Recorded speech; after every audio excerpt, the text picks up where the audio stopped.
चल रही है तो दूसरी तरफ उपचुनाव को लेकर सरगर्मियां भी जोरों पर हैं। वहीं होने वाले उपचुनाव की तारीखों में बदलाव कर दिया गया है, जिसको लेकर सपा के पूर्व मंत्री और लखनऊ से विधायक रविदास मेहरोत्रा से हमारे संवाददाता पंकज तिवारी ने बातचीत की। जरा सुनिए आप। पूर्व मंत्री और समाजवादी पार्टी के कद्दावर विधायक रविदास मेहरोत्रा जी हमारे साथ मौजूद हैं। इनसे हम बात करेंगे। सर, त्योहारों का सीजन चल रहा है, दीपावली गई तो अब छठ का त्योहार आने वाला है।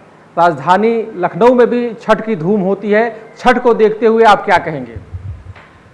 छठ पूजा के पावन पर्व पर सभी बहन और बेटियों को बहुत बहुत बधाई और बहुत बहुत हार्दिक शुभकामनाएं।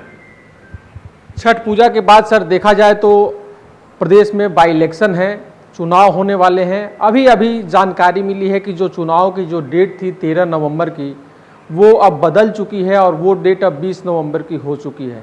तो ऐसे में जो डेटों में बदलाव हुआ है, कितना प्रभाव डालेगा ये चुनाव पर? उत्तर प्रदेश में विधानसभा के जो 9 चुनाव 13 नवंबर को होने थे, इसको बढ़ा दिया गया है। भारतीय जनता पार्टी चाहे चुनाव कितना भी बढ़ा ले, लेकिन उसकी हार निश्चित है। भारतीय जनता पार्टी तारीख बदल करके परिणामों को बदल नहीं पाएगी। 13 नवंबर के स्थान पर चाहे चुनाव 20 नवंबर को हो, लेकिन 9 विधानसभा में भारतीय जनता पार्टी की करारी हार होगी और समाजवादी पार्टी 9 सीटों पर चुनाव जीतेगी। भारतीय जनता पार्टी ने अपनी हार को सुनिश्चित जान करके चुनाव आयोग से ये तारीखें बढ़वाने का काम किया है, लेकिन इससे कोई भी अब परिणाम बदलने वाला नहीं है।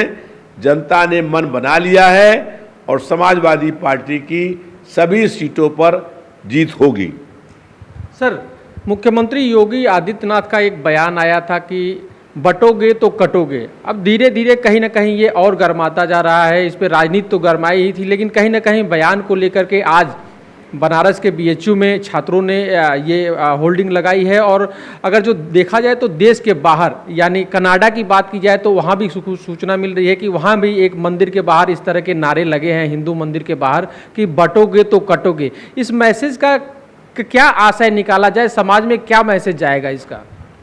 भारतीय जनता पार्टी इस नारे के माध्यम से पूरे देश में नफरत फैलाने का काम कर रही है। और ये नारा जो है, इससे साबित हो गया है कि भारतीय जनता पार्टी ने अपने आप को बहुत कमजोर मान लिया है। हम लोगों ने स्पष्ट रूप से कहा है, न कोई कटेगा न कोई बटेगा।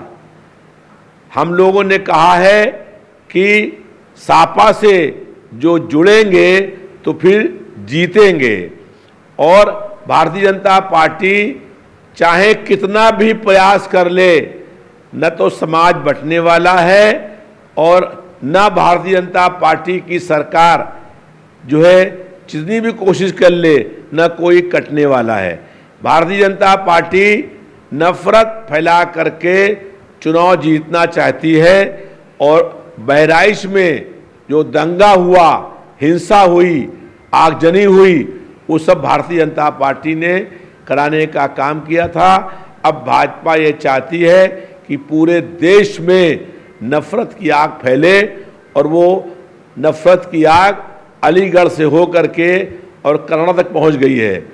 भारतीय जनता पार्टी की इस नारे को असफल करना है और हम लोगों को कहना है कि सब लोग जुड़े, तभी हम लोग भाजपा को हराएंगे, सापा जीतेगी। बात करने के लिए धन्यवाद। तो ये थे रविदास मेहरोत्रा जी, जिनका सीधे तौर पे कहना था कि तारीखों में भले बदलाव हो जाए, लेकिन जो 9 विधानसभा में उपचुनाव होने वाले हैं, जनता ने मन बना लिया है और वो समाजवादी पार्टी को वोट करेगी। वीडियो जर्नलिस्ट नीरज यादव के साथ पंकज तिवारी, TV 27 न्यूज़, लखनऊ।